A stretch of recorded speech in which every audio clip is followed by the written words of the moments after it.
Welcome to The Good Work, a podcast and video series that follows The Event Company, an event design company that specializes in corporate, nonprofit, and social events. Our passion lies in creating one-of-a-kind events that share the good work of organizations we are fortunate to collaborate with. Tune in for conversations with leaders of these great groups, our best advice for your next event, and some behind-the-scenes moments. Now, let us show you the good work.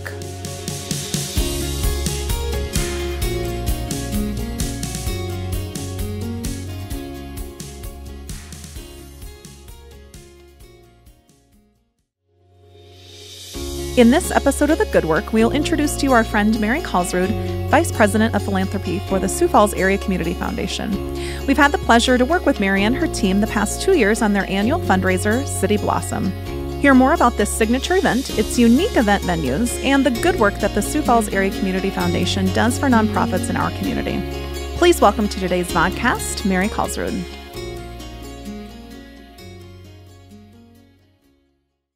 Welcome back to today's vodcast. We have Mary here with us. Thanks for having me. Yeah, Mary Kolsrud of the Community Foundation. Yes. Welcome. I sometimes chop it off and say Community Foundation. I would too. I mean, it's a mouthful to say Sioux Falls Area Community Foundation. Yeah. Mary and I have known each other, though, for those that are watching or listening. We've been friends for, I'm going to say 2016. Oh, I thought you were going to say 20 years. I'm like, wow. I knew you in a past life. I probably am going to say 2015, 16. Yeah, probably in there. So I started the company in 2013, and then I met you through Susan G. Komen. Yes. So that was probably, I don't know. 2014-ish. Yes. We'll say ish. I love the word ish. You'll find that We've known out each other today. for a few years. So I want to hear, we're going to talk about the Community Foundation and all that you do there, but I want to hear about kind of how you got to be where you are, because you're such a dynamic woman, and you do so many good things for the community. And I think people just have gotten to know you over the years through your nonprofit work. And obviously the Sioux Falls Area Community Foundation, see, I said it all in one word. You did. One breath. Was really a good natural tie. But my family is also your neighbor. So we live in the same development, which is awesome. So I want to start talking a little bit about how we first met. So we met through Susan G. Komen. We did. So we were doing some work with the Feisty Fighters. We met through there. We had our first event. It was still relatively new into our career doing event planning, but it was out at the not Cliff Avenue, but the Landscape Garden Center. Do you remember that? Oh, yes, the Sparkle and Shine. I loved that event. Yeah. Oh my gosh. It was so pretty out there. It's just beautiful. I mean, the Christmas spirit, and you just walked in, it smelled like so Christmas. So good. It was wonderful. So you were the executive director. So talk to us about what your role was there and how that kind of helped kind of guide you and steer you to where you are today. Yeah, it's just such an interesting role to be in charge of a nonprofit that's statewide. And I think, you hear people talk all the time about how it's a struggle to work at a nonprofit, but it really is when you have a staff of maybe 2 and you have to be an expert at everything. All of it. Yeah. And so it's, it's such great, fulfilling work. Everyone in this community who works at a nonprofit, you have to have that heart and that passion, and that's really what drives you. But it's so interesting to look at the nonprofit landscape through the lens of having been there and done that and knowing what it's like to work your butt off. The struggles, but also the huge successes that come along with it, with right. incredible donor relations and all those pieces. But when you were at Komen, you were really running your own ship, right? I mean, you were like running your own company. Yeah. In a sense. Right. I mean, you had a really awesome board of directors. It was statewide, so you were doing events in Sioux Falls and Rapid City. And were you hitting into Sioux City a little bit yet, or no? No, it was mostly within this. Yeah, I mean, the state of South Dakota itself is so vast that when you even start talking about healthcare and access to it, you get into really some interesting problems and challenges. Yeah. So that organization is still doing really, really great work. And it's when you leave it, you felt like it's kind of your baby. You put so much, you put blood, sweat, and tears into it. And it was such an exciting time. But, I really feel like that propelled me to where I am today, and the work I get to do now with donors to choose the different areas they're interested in. I think just having that knowledge too of what it's like to be at a nonprofit is so helpful. So what is the Sioux Falls Area Community Foundation? That's a tricky one, Addie, because we do so much. I know. That's the thing that we were just talking about offline, because I think so many people think you just give money to people, right? Right. And yes, not people, but, different organizations. Right. But you're also stewards of incredible donors and their dollars and endowments and all these pieces. And there are grant programs. There's all these different things that the Community Foundation does. And there's not only a Sioux Falls Area Community Foundation, but there's also the South Dakota Community Foundation. Yes. Yeah. Not South Dakota area, but South Dakota Community Foundation. And I would assume there are all these pockets throughout the whole state for different community foundations as well. So when you boil it down, we're a catalyst for good. Yeah. And so when you really look at that, it can mean so many different things, but we are connecting donors with their passion. We really put a lens on the community to say, where are the greatest needs, and connecting those visionary donors with those needs. On a broader scope, we are funding nonprofits through our unrestricted grant making. Just recently, we partnered with the city and other local nonprofits to open the Flood Recovery Fund. I saw that. And so it's really just meeting whatever those current needs are in the community. We have the flexibility to be whatever you need us to be, really. We're just here for Sioux Falls to make it a great place today and tomorrow. And so part of that is building that charitable capital, that endowment. And I think, I always assume that people know what endowment means, but you might not. No, I think it's a scary word. Right? I learned first about it when, I had to work through the Sioux Falls Area Community Foundation through like Volunteers of America and kind of learning that whole scope. Sure. And worked with Joe Floyd and all those, I had no clue what that stuff meant. It's a scary word when people hear endowment. Well, it seems like you should be all grown up and proper to talk about endowments. Correct. But it's really, putting away those dollars so that we're spending just a little piece of it every year so that we save it for the future of this community. And I think that's what's so cool with the perspective of the nonprofit side of having that revenue stream come in every year that you can rely on. Yes, and you don't have to go out and fundraise for those dollars. And it's nice to know you can rely on that. And for donors as well, sometimes, you don't want to give a huge influx of money. The nonprofit might not know how to use it in year 1 or 2. So to spread that out so that annually they get that support. You bring up a good point about they may not know how to use it. And what I love about what the Community Foundation does is there's that little checks and balance piece of it as well, and making sure that they're following up. You guys do a really good job. Whoever that is on the team. People smarter than I am. Whoever that is. But I remember because I've worked in the nonprofit world for years as well and with different groups. And I remember one time I was a part of an organization where we were able to grant small $5,000 grants to different groups. And the checks and balance piece of that was little to none, right? It was like, write a paragraph and tell us what you've done. Right. Nothing about budgetary pieces, not about what the impact was prior to the grant being made. And the Community Foundation does an awesome job of that checks and balance. Right. And I think it's being a good steward of those dollars, right? Absolutely. And it's even more than that. It's connecting. So Patrick Gale is the one who does all of Patrick Gale. Yes. That's correct. Yes. So he does all of our community investment work. So he gets to work with those nonprofits to even see what their new programs and projects are. That's like my favorite part of the day is having lunch with him, because he'll just in random conversations start talking about this new great program. I'm like, what? I didn't even know this existed. And so I think getting to tell our donors about those programs that otherwise you just don't have time in your day. It's not part of your typical 8 to 5 to think about all the charities out there and the different great things they're doing. I thought I saw a stat the other day. Is there, maybe you do know this or maybe not, like over 9,500 nonprofits in the state of South Dakota? I think that's correct. And even just in Sioux Falls, there's an amazing number of nonprofits. And we have such a giving community, which is incredible, but making sure that those donors understand what their passions are, so you work with them to align with whatever the nonprofits are, because you may hear, like in talking to Patrick about a new initiative or whatever happens with this group, and being able to relay those pieces to those donors. Not duplicate services either. I think that sometimes we're, anxious to start a new nonprofit or a new program or an area, and there might be someone else who's doing a really great job at that already. So I think just having that in-depth community knowledge, I think that's one of the biggest benefits of getting to work with us. So do you have some nonprofits that maybe I don't know how to word this really. So are nonprofits pretty open in sharing those things with you, or do you have to search there? Okay. Because they need the funds, right? To be able to fulfill. Yeah. Absolutely. Okay. So we kind of had 2 different buckets of money. So our one is our unrestricted grant making dollars. And that's really where our grants committee is coming together quarterly to decide where those dollars should go in the community, and nonprofits are requesting those. So it's a competitive grant making process. The other big bucket of money is really through donor advised funds. So that's where donors are saying, I want to support Project A, B, and C. Right. That's really bad, No, I totally get it. No, I totally get it. So they're picking the organizations and the charities, but it's even working with those donors to say, hey, I noticed you're funding a lot in the arts area. Did you hear about this new cool program? And so it's not necessarily making them fund different things or directing their dollars for them, but it's just advising. Keeping them educated. Yeah, absolutely. And I think that's one of the benefits. So of course, nonprofits want to make sure that we're updated on our current knowledge of the community so we can share with our donors as well. That's awesome. Yeah, I could easily see them.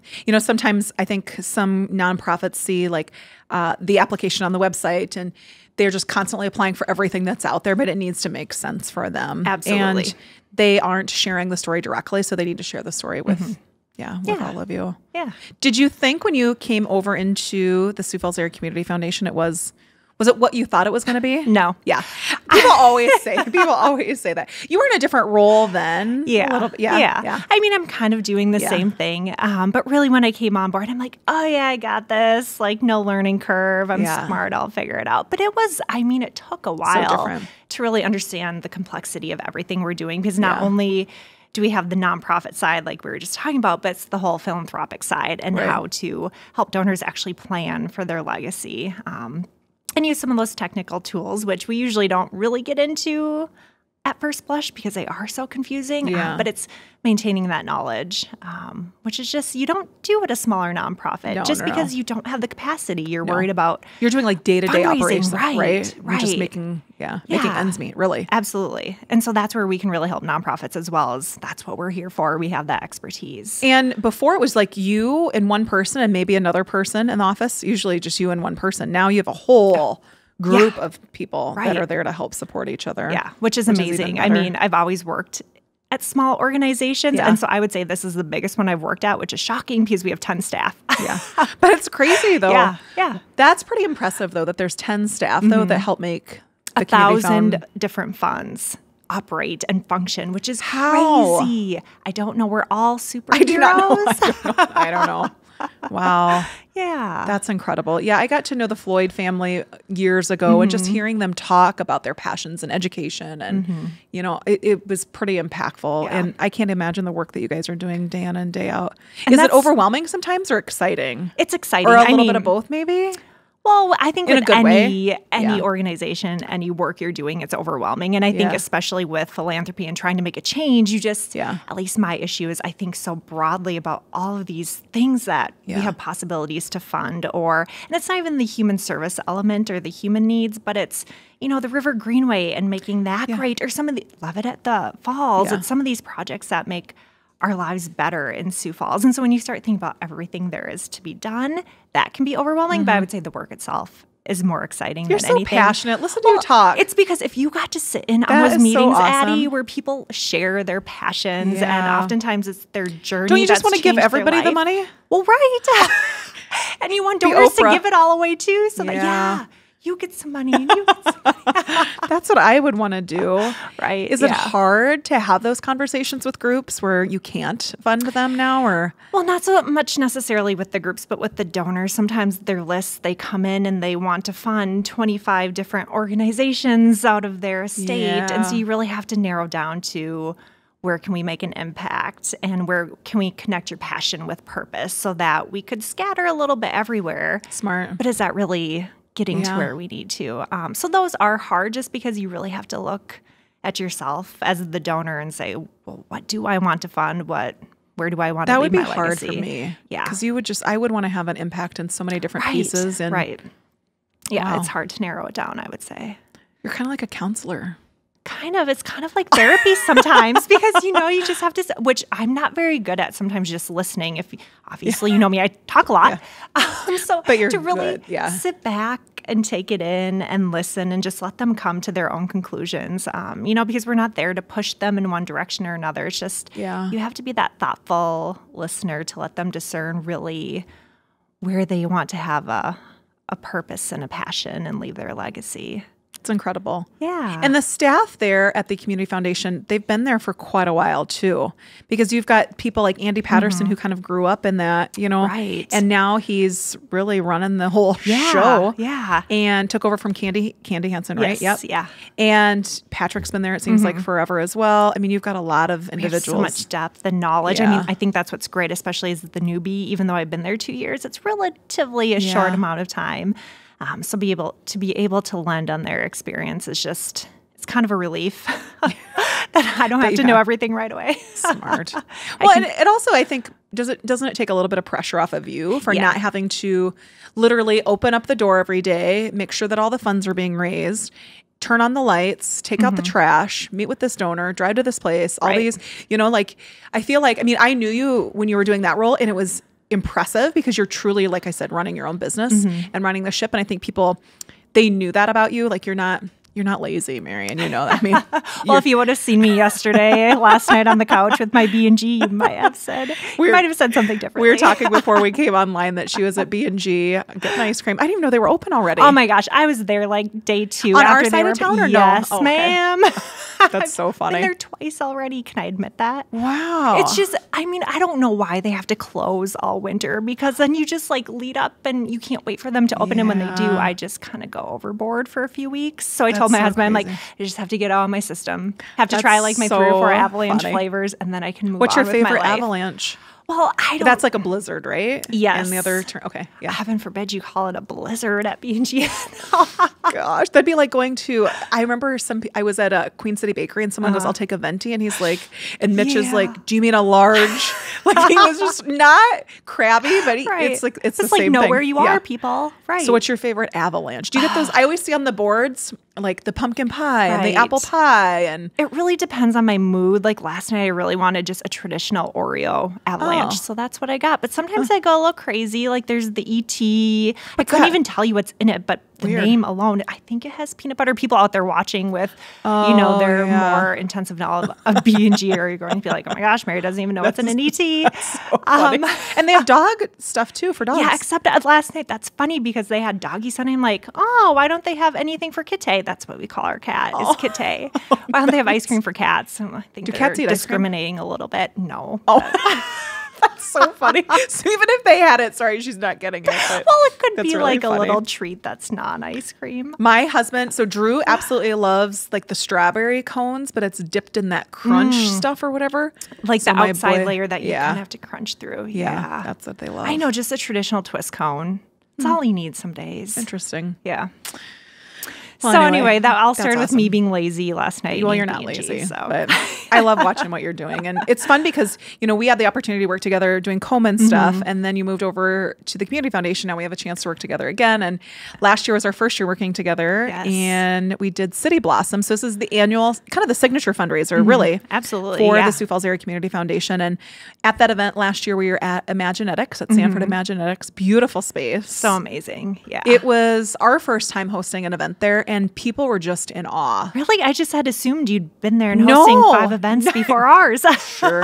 No, it was so cool to be able to kind of infiltrate the event setting in there. And now they're hosting a lot of the different events. But it's so beautiful working with Norma Jean and all her team and just the sheer beauty of the architecture in that space. Coke Hazard did a phenomenal job. Right. It's an event in a box. Yeah. You don't even have to bring anything in. It's just gorgeous the way it is. And for the donors and those that attended, they had not been there. A lot of them had not been there yet either. Right. So it's a kind of a perfect way to showcase that absolutely. as well. And I think that's a great part of City Blossom is every year we get to move this event to a new location. So this is our 12th annual event, and it's never been at the same spot. Yeah. So as an event planner, does that give you heart palpitations a little bit?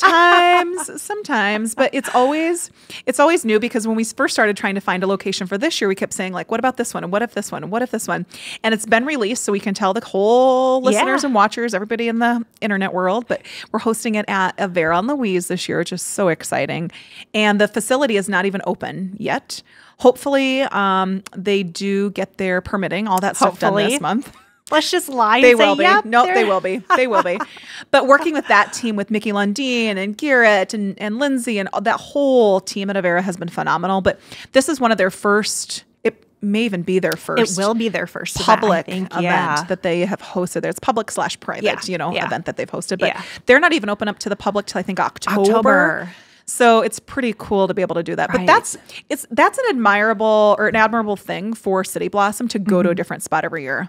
Right. And I think it just showcases our city. Yeah, absolutely. That's what I was going to say. I think this event is for the city. It's for the community. When we raise funds at City Blossom, it's not for the foundation. Right. We invest it back in organizations across the city. So I think it's just a nice way to showcase it. Yeah, absolutely. And it just lends that sneak peek that you might not get at other events as well. So do you know how City Blossom came to be? Is that kind of a hard 12 question? years ago, I mean, it's not really that hard of a question, but we really never fundraised for ourselves. So again, it's not really for ourselves, but this is all our unrestricted grant making. Right. And so, I mean, back in the day, we just had these funds for donors and families. And so we said, what are we really doing to build that community capital? And so this was one way to bring everyone together and get to raise funds for other great programs. And of course, that's kind of morphed and changed over the years, but really at its core, it's still the same. We're fundraising. We put those dollars into the community fund, our endowment for the community. And then part of that every year is an initiative we fund as well, that we bring ideas to our board to say, here are really, 3 or 4 great things happening in our community. Let's do a little infusion of dollars into these programs because we think they're on the forefront and the leading edge of something really cool. And so each year with City Blossom in recent history, we've done that as well, which I think is just a neat way to connect that today and tomorrow so that we're giving dollars back to an organization today, but we're investing in the community fund for tomorrow too. Yeah. So this year's initiative, do you want to share a little bit about that? Yeah. So it's the Helpline Center Network of Good, Network of Care. I get that wrong every time because you have good works. Network of Care. Yeah. Yes. There's too many good words today. Know. The word good. Right. The good. They're doing good things. They are doing good work. So they are. So, I mean, when you, at first blush, when you talk about this program, it might not seem very sexy or cool, but honestly, it's really fascinating. So they're working with partner agencies across the city to have a shared database. And that might not seem like a lot. Smart, though. Yes, but some organizations were inputting data in Excel. Yeah. And so they didn't even have software. So now you have clients going to all these different areas to get their services. They don't have to duplicate and input data twice. And then we can really look at these trends and these needs and say, where are the pockets that we're missing? Yeah. Where do we need more funding? Where are we lacking? Who's calling and who's making multiples for Yes, absolutely. So I think it's a really cool thing that they kind of took charge of, and they're getting more and more partner agencies on board. And I think, in a few years, we'll start to see those reports and really be able to look at those areas. And, we were kind of talking about before the impact of your funding, and you want to know you're making a difference. And I think this gets us closer because we really get to look at here's where we need help today, right now, and we can fund that and see the needle move. They're kind of that hub, though, for all these other agencies as well. And it's information and databases are not sexy. I totally get that, but it's a need, right? Absolutely. Which helps them fulfill their mission, but also to do better. Right. Yeah. And I think, this smarter, is right? Absolutely. Yeah. And not a lot of people have heard about it yet, which I think is fascinating that they've built this whole database and have so many partner agencies on board. Good for them. Yeah. So they're just doing really great, amazing things. So I'm really excited that they're our initiative funding this year. And so tickets for City Blossom help to not only support the unrestricted funds, but also this initiative, which is even more impactful, which is fun. Yep. Absolutely. Yeah. This event, it's so interesting because when we first started working with the Community Foundation and they had told us, well, it's a really short program because we had all these great ideas like, let's do video walls and let's showcase all the good things that you guys have done over the years. And, it'll be this big culmination of all this great things. But they're like, well, it's a 12-minute program. And I remember looking at our other team members. I'm like, 12 minutes? Like, did I hear that right?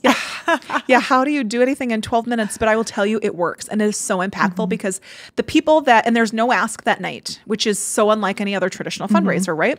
So they're buying their tickets for themselves or them and a couple or whatever it looks like. And those are the funds, right, that help to support not only the unrestricted, but also the initiative. Absolutely. And it's fun because then that person who is from the initiative, so those from the Helpline Center, they're there that night as well. Your host is helping welcome you to the venue. You guys are sharing the good work of all that you guys are doing.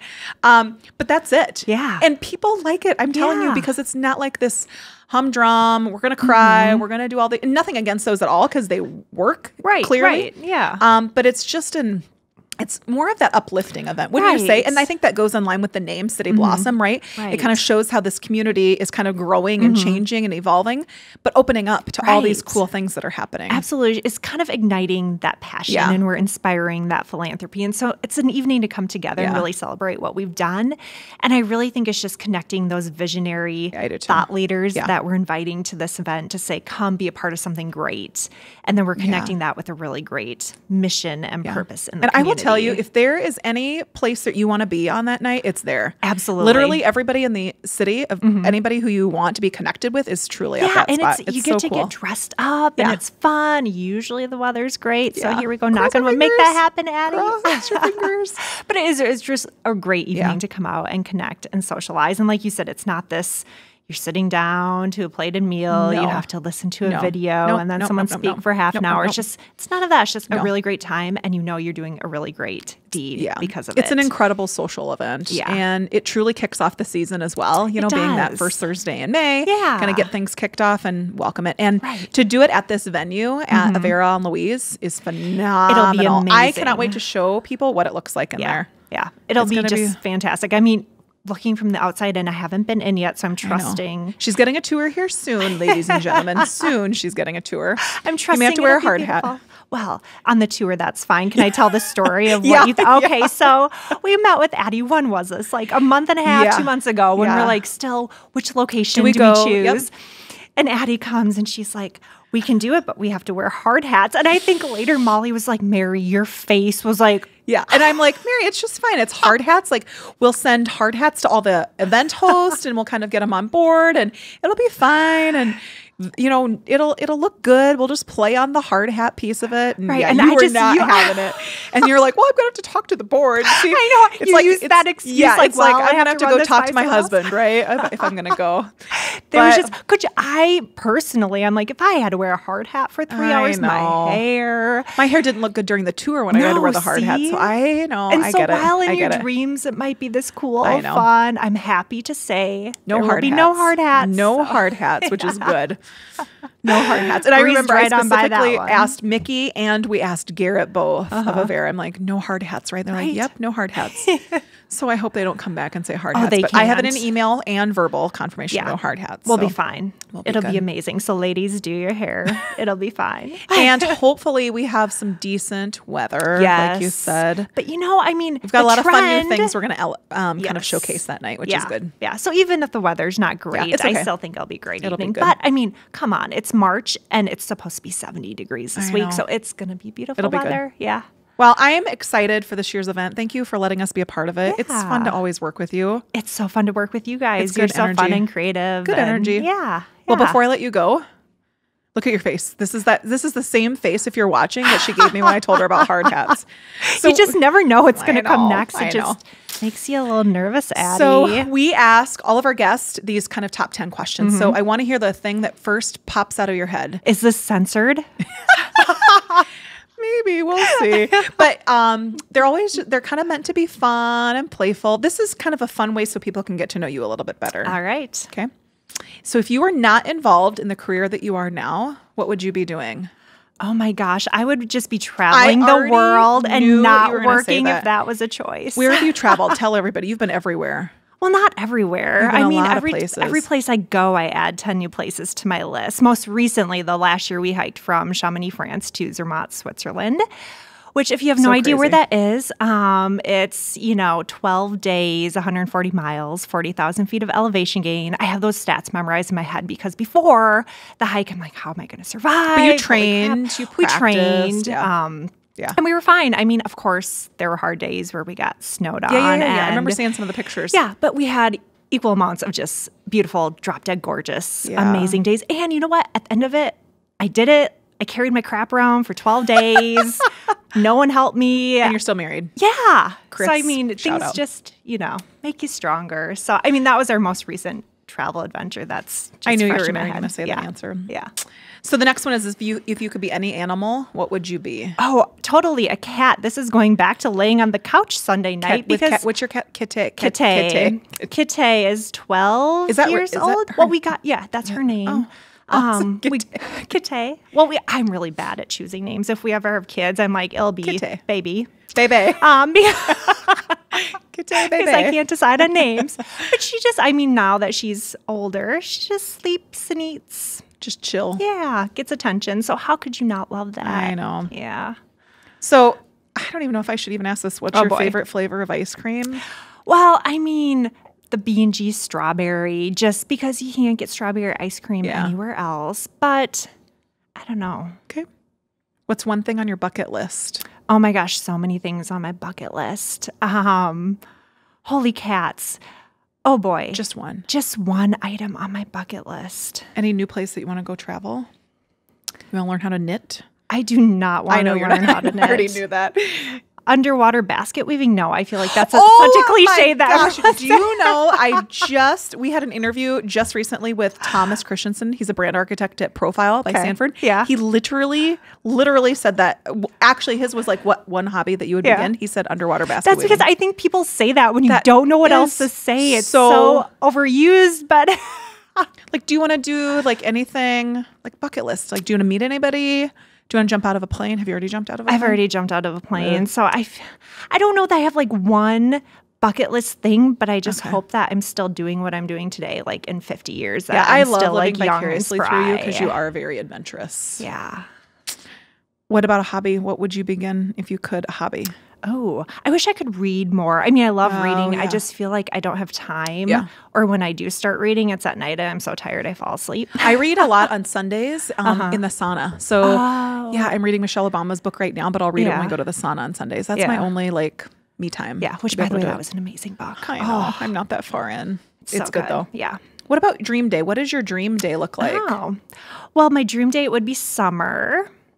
We may or may not be at the lake, but even if we are, we'd start with a bike ride in the morning. So you kind of get a little, active. Maybe play a game of tennis, even though I'm really bad at tennis. I like to think it's like my sport. I'm like, I play tennis. That's so funny. I try to play tennis. We all have rackets. I have a cute pink one. But we go to, is it over by Laurel Oaks? I don't know that park over there, but that's where we play at. Kind of by B&G? It is actually behind B&G. Do you notice everything centers around that? It is behind B&G. But I like to try to think I play. But we were with the Mike Huther Family Foundation the other day, and I said tennis class. I think it's like, they're like, yeah, Cindy Huther goes, maybe we should get her in a class. And I'm like, and I told Callie yesterday, I'm like, I think it's a lesson, not a class. So too. Anyway. Whatever. So what is your favorite book that you've read recently? Well, after I read Michelle Obama's book, I read Educated. Have you read it? What's it called? Educated? Oh, it's fascinating. Educated. So it's someone, I think she's like 2 years younger than I am. She grew up in rural Idaho, and her parents didn't believe in formal education, so they kept her home. Whoa. They claimed they were homeschooling, but they really didn't. And then she went on to do really great things and is really well educated now. But the book is really focused on what education can really do to impact your life. Whoa, it was interesting. The fact that she was kind of my age and brought up during the same era, it blew my mind. So put it on your to-read list. I'll read it after Michelle's. Yeah. Would you rather speak every language in the world or speak to animals? Speak every language in the world. And I go back, that's my bucket list item, to actually speak another language, because this is kind of embarrassing, but I majored in Spanish in college. I did too. Do you know that I did for a while. I went into Spanish education, so I was going to be a Spanish teacher. Can you speak it now, though? I can speak okay. Like I was translating this weekend with Sarah with a couple things. Like we were watching some stuff, and I can translate a little bit, but... See, I wish I was fluent. I'm not fluent. That would be one thing that would be amazing, is to be fluent. I know some naughty words. Language. I know beer and bathroom. Cerveza, baño, yeah. See? And I feel like I could write it better than I can speak it. Yeah. I took 6 years of Spanish. Wow. So I truly, I thought it was my calling. My name was Rosa. And wow. Yep. Mine was Maria. But I can't roll my R's. So. I played La Caperucita Roja. So I was Little Red Riding Hood for a play. So I did a whole Spanish play. Oh my so I'm gosh. like, this is it. This is my jam. And then I figured out, teachers don't make hardly anything. So what do you do with that? So but it would be cool. You could go to Spain and South America and speak. Spain. See? Yeah. No, I'm out. Not doing it. What about your favorite emoji? Oh, I use emojis probably too often. I can't even... See, this is where, it depends on my mood and who I'm texting. You're feisty. But I would say the little hands one, I overuse that one a lot because I'm excited a lot. And so I have to have that come through. So I'd say I do the laughing and crying one a lot. Oh, yeah, the laughing one a lot. And I like to push, you know, if you have an iPhone, your screen effect. So that laughing one, you can send it like loud. So it like blasts the other person's screen. No, I don't know how to do that. Will you show me after this one? Yeah. No, I have never. Oh, it's so great. So then it's like double the impact of like, I'm really laughing out loud. See, I only know how to do that when you change their hand colors. You can change like, yeah. But I don't know it's not in the same. You like hold down the arrow. And if you hold it down long enough, you can like, or you know, like for people's birthdays, you don't send it with like confetti. Oh, no, I don't know. Oh, Addie. Oh, we'll have a little lesson after this. No, I don't know how to do that. Last question is, what store would you choose to max out your credit card at? Oh, well, I would open my own store that made tall women's I take that back. Not tall women's clothing, tall girl clothing, because there are companies out there who do tall women, and it's kind of frumpy. So I'd start a new store and max out my credit card there, so I would have pants that fit. Do you know Amanda Feldkamp from Oh My Cupcakes? Yeah. Okay. Yeah. So she was doing some work with this tall ladies denim company in Colorado. Really? And was like an ambassador, or her friend owned this company, because Amanda's relatively tall, not as tall as you, but yeah. So I don't know what's happening with that company. It's not even so much like pants, but this blazer is tall and it's still not long enough. So I just think I'm extra special tall. That's okay. And that's where I would max out my deluxe credit card that I would have with that company because I would spend so much money. So funny. Yeah. Well, thank you for joining me today. Thanks this was for having awesome. me. Isn't it fun? It's like a little conversation. Yeah. Well, I'll see you next week, but I for sure will see you at City Blossom. Yeah. Thanks so much, Addie. Yeah. Thank you for listening to today's episode of The Good Work, and a special thank you to our friend Mary for joining us and sharing more about the Sioux Falls Area Community Foundation. You won't want to miss out on next week's episode as we show you all of the language that exists in the events industry and on our team. Now, don't forget to subscribe to The Good Work on YouTube and iTunes, and follow the event company on social media to stay up to date on the good work that we are part of each day.